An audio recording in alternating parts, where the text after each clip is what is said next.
There is a shift unfolding in the Middle East that almost no one in Washington is openly discussing, yet it may quietly define how global power is structured over the next decade. And if you miss what is happening beneath the surface, you risk missing the real story of how influence is being built, not through loud confrontation, but through slow, deliberate positioning in one of the most sensitive regions on Earth. To understand it, start with a simple but uncomfortable question.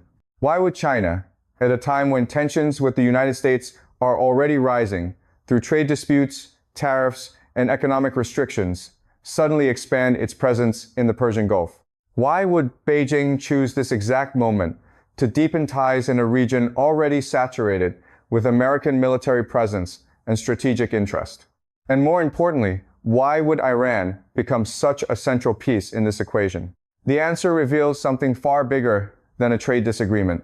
It suggests that what is often described as an economic rivalry between Washington and Beijing is actually evolving into a broader contest over strategic control of global choke points, influence networks, and long-term infrastructure. In other words, the visible conflict over tariffs and technology is only the surface layer of a much deeper geopolitical realignment. At the center of this story lies one of the most important waterways in the world, the Strait of Hormuz. This narrow passage between Iran and Oman is not just a shipping route. It is one of the most critical arteries of the global economy. Roughly 1/5 of the world's oil supply passes through it. That means this is not simply a regional corridor. It is a global pressure point. Whoever holds influence over the Strait of Hormuz holds indirect leverage over global energy flows. And by extension, they hold leverage over nearly every major economy that depends on those flows. This is why the United States has treated this region as strategically essential for decades. Since the late Cold War era, and especially after the Carter Doctrine, Washington positioned itself as the guarantor that no hostile power would dominate this corridor.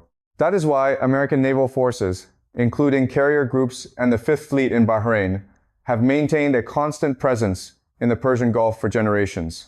For the United States, the logic was simple and consistent. Control must not fall into the hands of a rival power, because the consequences would extend far beyond the Middle East. It would affect global pricing, global stability, and global dependence. This principle quietly shaped decades of American military and diplomatic strategy in the region. But what is unfolding now suggests that this long-standing balance is being challenged in a way that is subtle rather than direct. China is not attempting to replicate the American military model in the Gulf. Instead, it is pursuing a different kind of influence, one that operates through economics, infrastructure, and long-term strategic partnerships, rather than visible military dominance. This shift did not happen suddenly. China's relationship with Iran has been developing for years, gradually expanding under the framework of a long-term strategic agreement signed in the early 2020s.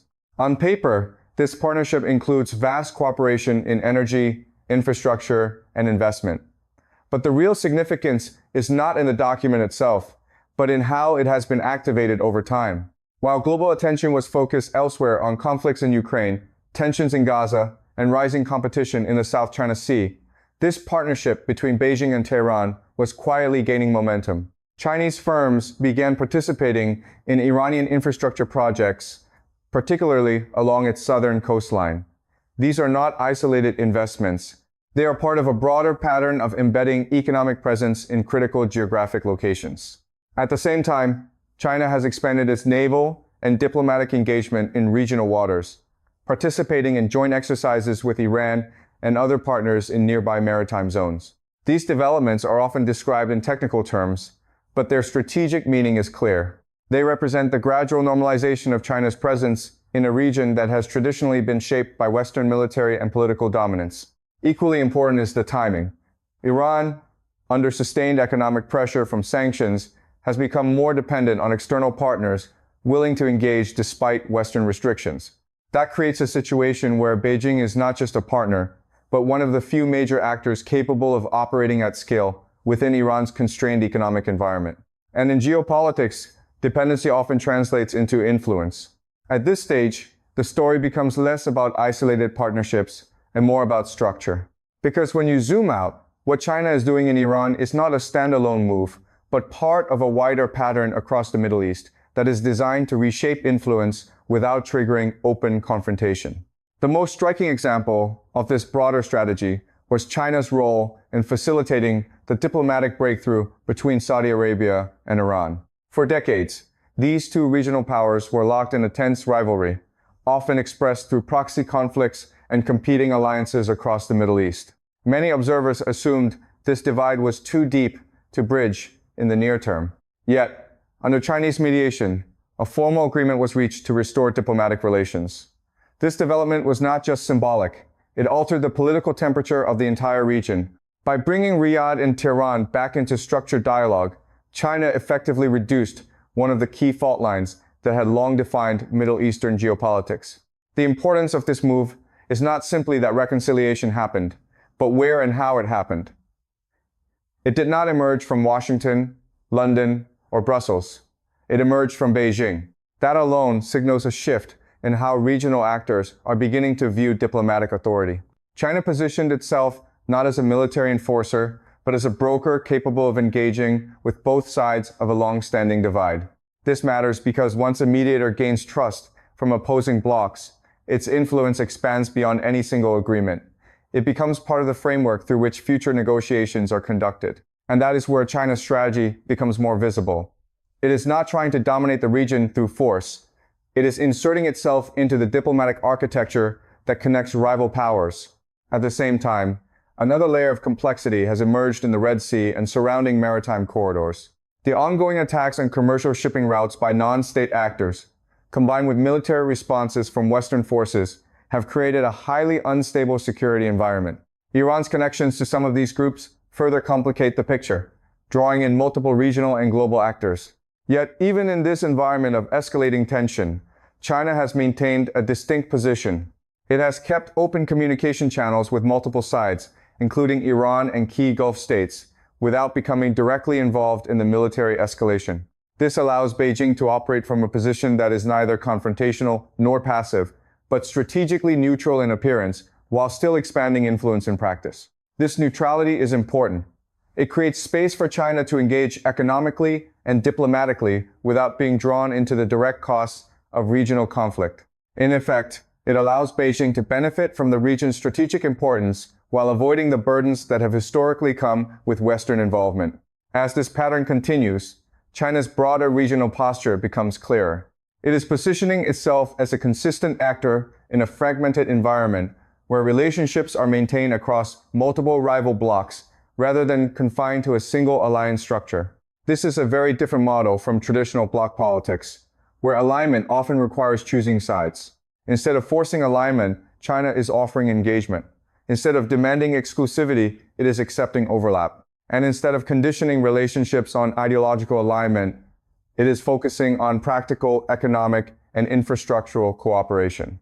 This approach makes it easier for multiple regional actors to engage with Beijing simultaneously, even if they remain politically divided among themselves. Over time, this creates a network effect.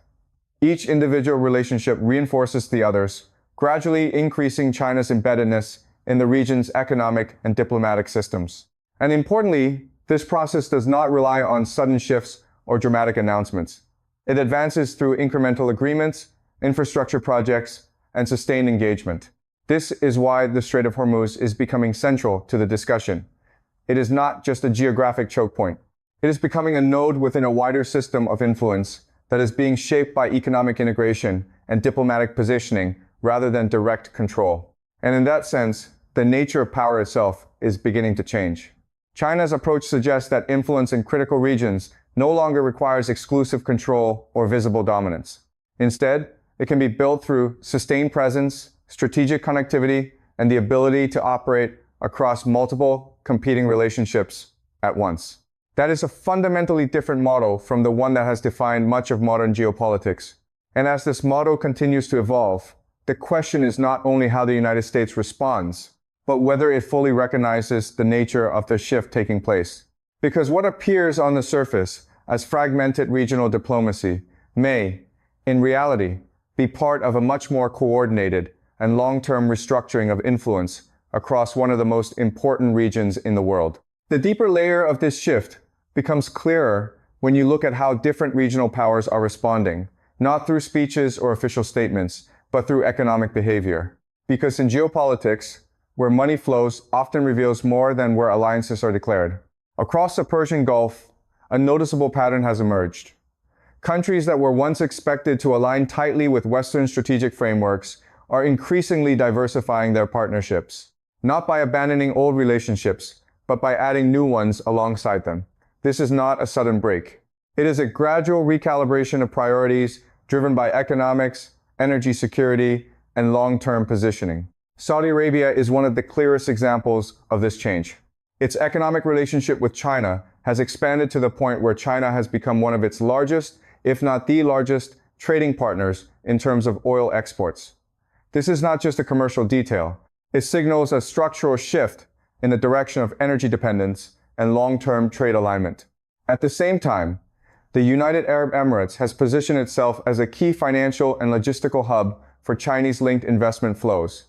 This includes trade infrastructure, port access, and financial systems that allow for smoother movement of capital and goods between Asia and the Middle East. These developments do not replace existing relationships with Western economies, but they do reduce exclusivity, which is strategically significant. Qatar, meanwhile, continues to expand its energy and investment cooperation with China, even while hosting one of the most important American military bases in the region. This dual engagement reflects a broader strategy among Gulf states, which is not to choose between global powers, but to maintain working relationships with multiple centers of influence at the same time. This approach is often described as hedging, but its implications are more profound. It signals that regional actors are no longer willing to operate within a strictly binary geopolitical framework. Instead, they are building flexible networks of partnerships designed to maximize autonomy while minimizing dependency on any single power. China's strategy aligns perfectly with this environment.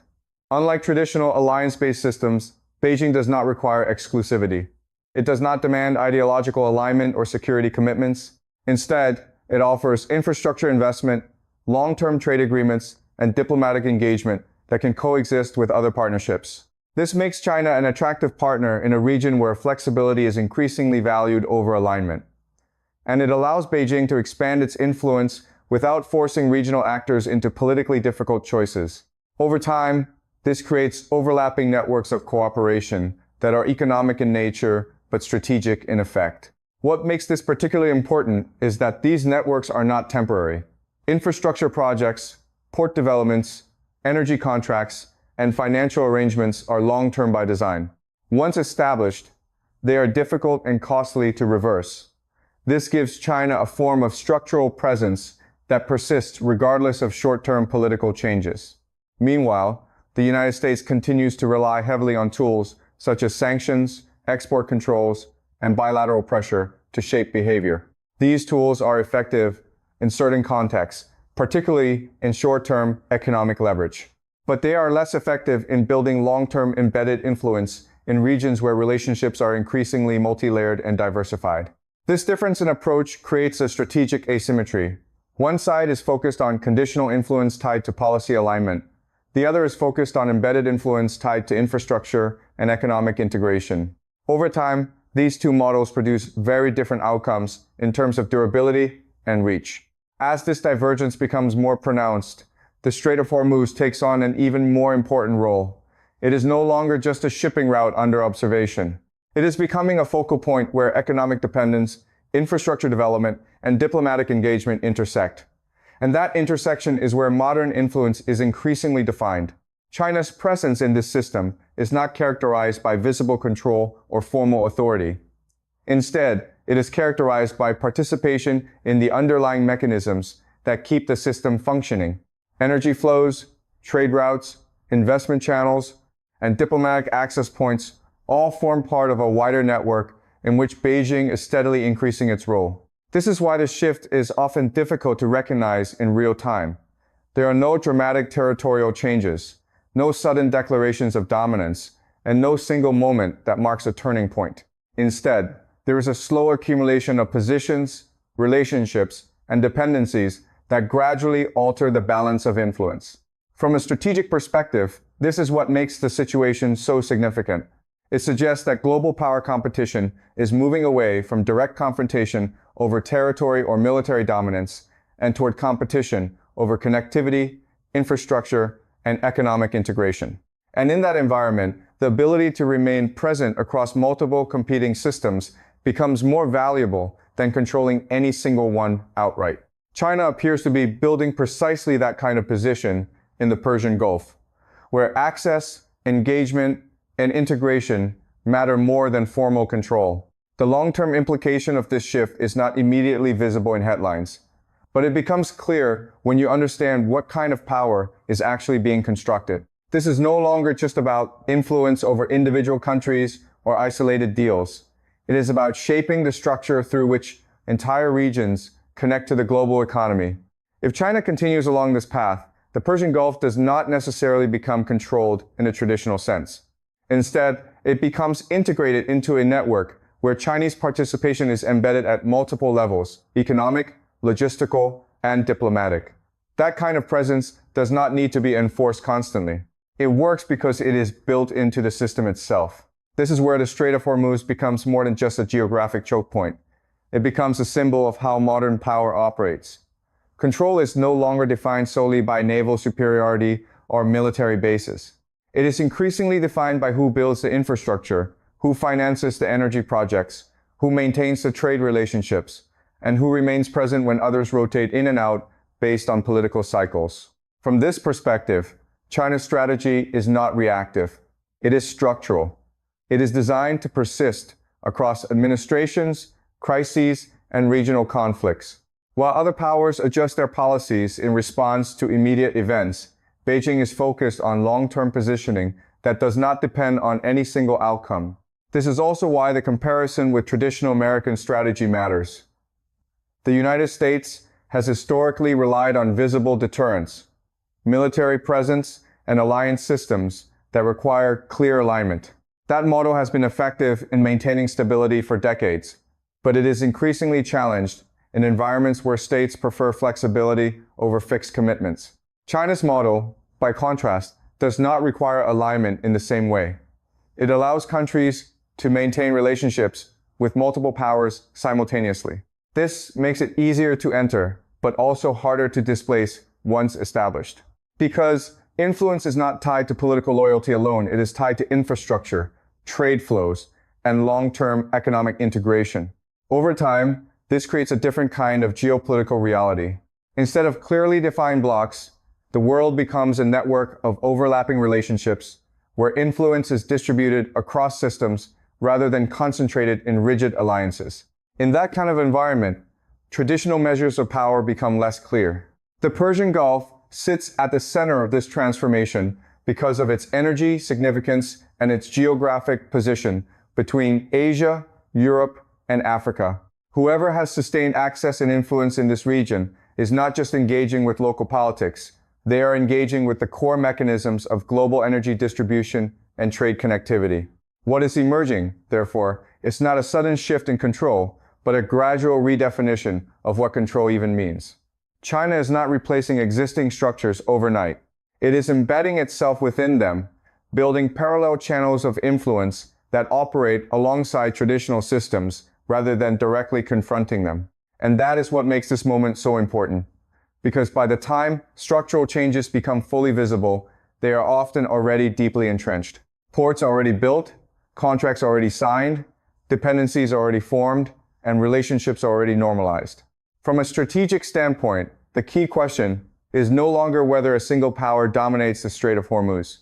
The question is who shapes the environment around it, who influences the flows, the infrastructure, and the relationships that determine how that choke point functions in practice. If current trends continue, the answer to that question will not be defined by a single act of control, but by decades of accumulated positioning. And in that sense, what is happening in the Middle East today may not look dramatic in real time, but it may represent one of the most important structural shifts in global power in recent history.